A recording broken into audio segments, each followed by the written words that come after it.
मैं एक गांव का रहने वाला हूं, जहां खेत खलिहान ही जीवन की सांसें हैं। आज मैं आपको एक ऐसे किसान की कहानी सुनाने जा रहा हूं, जो न केवल अपने खेतों का राजा है, बल्कि हौसले का भी बादशाह है। उसका नाम है वीर। लोग प्यार से उसे धरती का शेर कहते हैं। वीर का खेत गांव के सबसे बंजर हिस्से में था। बाकी किसान कहते थे, यहाँ कुछ नहीं उगेगा वीर, तू अपनी मेहनत कहीं और लगा। मगर वीर के इरादे फौलाद के थे। वो कहता, जमीन चाहे जैसी हो, अगर इरादा मजबूत हो तो बीज खुद रास्ता बना लेता है।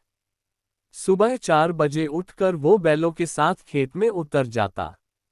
दोपहर की तपती धूप हो या सर्दी की कड़कड़ाती हवा, वीर कभी नहीं रुका। उसके हाथों में छाले पड़े, पीठ झुक गई, मगर उसकी आंखों में सपना जिंदा रहा, उस बंजर जमीन को सोना बनाने का।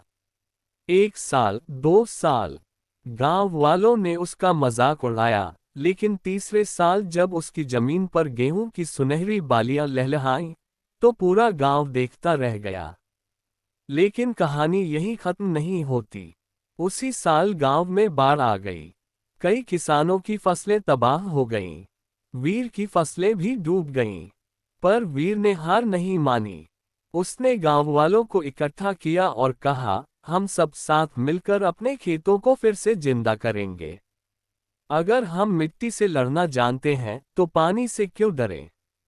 उसने खुद अपने खेतों से पानी निकाला, तटबंध बनाए और गांव के बच्चों को खेती सिखाए।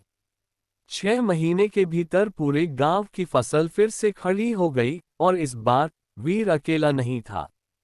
पूरा गांव उसके साथ था। आज वीर सिर्फ एक किसान नहीं है, वो एक मिसाल है।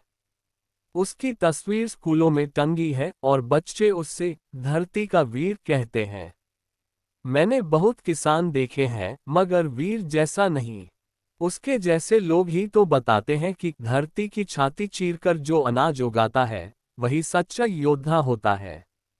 ऐसी ही रोचक कहानी सुनने के लिए हमें सब्सक्राइब करें, लाइक और कमेंट शेयर करें। धन्यवाद।